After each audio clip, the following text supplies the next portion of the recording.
আজ থেকে 530 বছর আগে 3রা August Christopher Columbus Santa Maria Pinta Nina নামে 3টি জাহাজ ও 87 জন নাবিক নিয়ে অজানা সমুদ্রের পথে যাত্রা করলেন। তিনি ভারতীয় উপমহাদেশের উদ্দেশ্যে যাত্রা করেছিলেন, কিন্তু ভুলবশত আমেরিকার ভূখণ্ড আবিষ্কার করে ফেলেন। তিনি ছিলেন একজন ইতালীয় নাবিক ও ঔপনিবেশিক।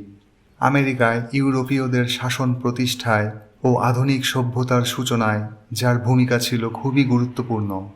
ভাগ্যচক্রে সামান্য একজন তাঁতি থেকে সাগর মহাসাগরের নৌসেনাপতি রূপে আবির্ভাব ঘটে তার। আমেরিকার ভূখণ্ডের আবিষ্কারক হিসেবে ইতিহাসের পাতায় একটি বড় অংশ দখল করে সারা দুনিয়া জুড়ে অনেক সম্মান কামিয়েছেন কলম্বাস। আশা করি বন্ধুরা সবাই ভালো আছেন। লাইফ ইজ বিউটিফুল চ্যানেলে আপনাদের স্বাগতম। ক্রিস্টোফার কলম্বাস 1451 সালে ইতালির জেনোয়াতে এক সাধারণ তাঁতি পরিবারে জন্মগ্রহণ করেন। শৈশবকাল থেকেই তিনি সমুদ্র যাত্রায় এবং নানা নতুন নতুন দেশ আবিষ্কারের স্বপ্ন দেখতেন। বাবা জেমেনিকো কলম্বাস ছিলেন তন্তুবায়, কাপড়ের ব্যবসা ছিল তার। সেই সূত্রেই কলম্বাস জানতে পেরেছিলেন প্রাচ্য দেশের উৎকৃষ্ট পোশাক, নানান মশলা ও অফুরন্ত ধন সম্পদের কথা। 13-14 বছর বয়সে তাই নাবিক জীবন বেছে নেন। কলম্বাস ছিলেন কঠোর পরিশ্রমী অধ্যবসায়ী, কিন্তু অর্থ উপার্জনের ক্ষেত্রে ভাগ্য ছিল তার নিতান্তই প্রতিকূল। নাবিক হিসেবে জীবিকা সংগ্রহের জন্য একদিন স্বদেশ ইতালির জেনোয়া বন্দর ত্যাগ করে এক জাহাজে করে পাড়ি দিলেন প্রথমে ইংল্যান্ডে। পরে সাধারণ এক নাবিক হিসেবে শীতের দেশ আইসল্যান্ড পর্যন্ত ঘুরে এলেন 25 বছর বয়সে। তিনি ইংল্যান্ড ঘুরে গেলেন পর্তুগালের রাজধানী লিসবনে। এখানে এসে তিনি বিবাহ বন্ধনে আবদ্ধ হন। ইউরোপীয় ব্যবসায়ীরা তখন বিভিন্ন রত্ন ভাণ্ডারের দেশ ভারতের সঙ্গে ব্যবসা করতে খুব উৎসাহী ছিলেন, কিন্তু তখনও পর্যন্ত ভারতে আসার কোনো নৌপথ আবিষ্কৃত না হওয়ায় তাদের স্বপ্ন পূরণ হচ্ছিল না। কলম্বাস ভারতে আগমনের নৌপথ আবিষ্কারের জন্য অভিযানে বের হতে পর্তুগাল ও ইংল্যান্ড সরকারের কাছে সাহায্য চাইলেন।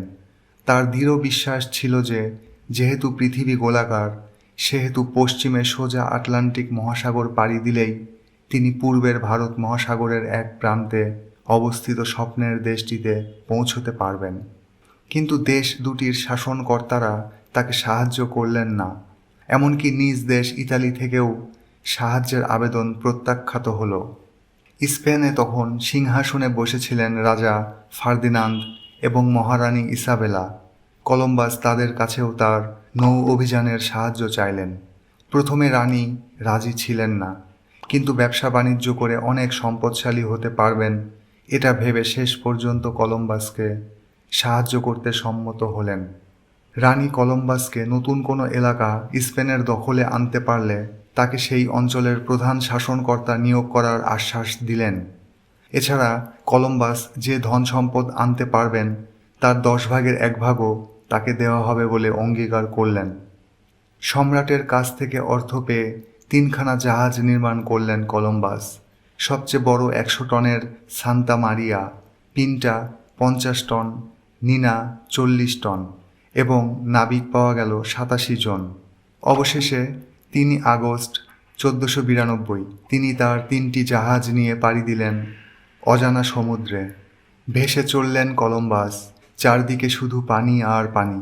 দিনের পর দিন অতিক্রান্ত হয়।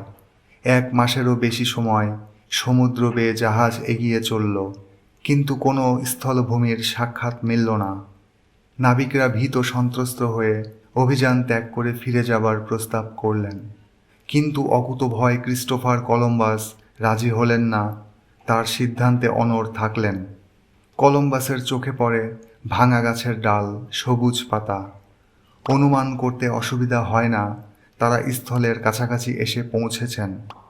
নাবিকদের কাছে শুধু একটি দিনের প্রার্থনা করেন তিনি। দিনটি ছিল 12ই অক্টোবর। একজন নাবিক নাম রোডারিগো দেখলেন স্থলের চিহ্ন। আনন্দে উল্লাসে মেতে উঠলেন সকলে। শেষ পর্যন্ত কলম্বাসের অকুতোভয় মানসিকতার বিজয় সূচিত হল। 1492 সালের 12ই অক্টোবর আটলান্টিকের পূর্ব পশ্চিম প্রান্তের বাহামা দ্বীপপুঞ্জের একটা দ্বীপে পৌঁছলেন। পরবর্তীকালে তিনি সেই দ্বীপের নাম রাখেন সান সালভাদর, যা বর্তমান ওয়েস্টলিং আইল্যান্ড। এই দিনটি আজও উত্তর ও দক্ষিণ আমেরিকায় কলম্বাস দিবস হিসেবে উদযাপন করা হয়। এরপর সে যাত্রায় ক্রিস্টোফার কলম্বাস আমেরিকার ফ্লোরিডার দক্ষিণে অবস্থিত কিউবা ও পরবর্তীকালে পশ্চিম ভারতীয় দ্বীপপুঞ্জের বিভিন্ন দিক আবিষ্কার করলেন। এই অভিযান শেষ করে স্পেনের বার্সেলোনা বন্দরে ফিরে যাবার পর রাজা রানী বীরোচিত সম্মানের সঙ্গে তাদের গ্রহণ করলেন। ক্রিস্টোফার কলম্বাস 1493 সালের 25শে সেপ্টেম্বর 17টি জাহাজের একটি বিরাট নৌবহর নিয়ে কার্ডিস থেকে দ্বিতীয়বারের মতো বেরিয়ে পড়লেন। দ্বিতীয় অভিযানে তিনি কিউবার দক্ষিণ তীরের বিভিন্ন অঞ্চল এবং জামাইকা আবিষ্কার করেন। এই অভিযান শেষে 1496 সালে স্পেনে ফিরে যান।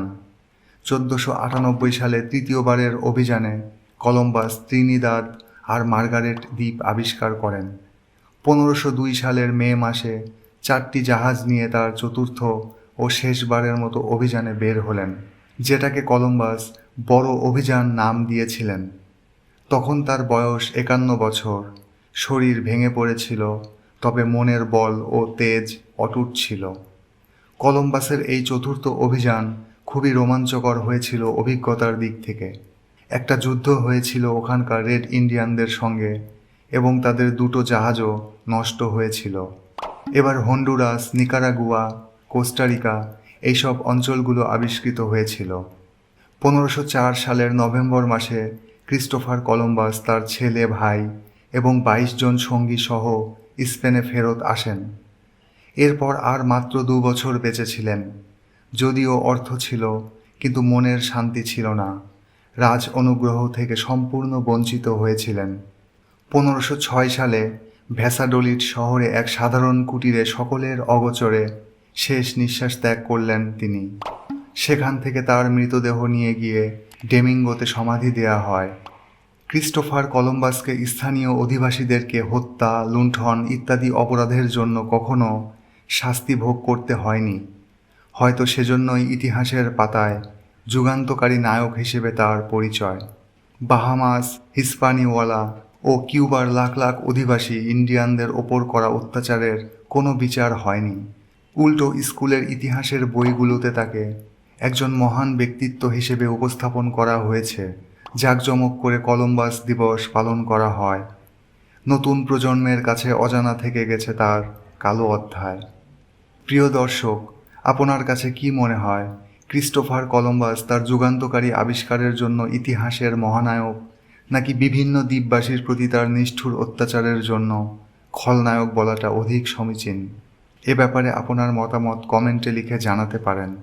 আর ভিডিওটি ভালো লাগলে অবশ্যই লাইক, শেয়ার ও সাবস্ক্রাইব করে পাশে থাকবেন।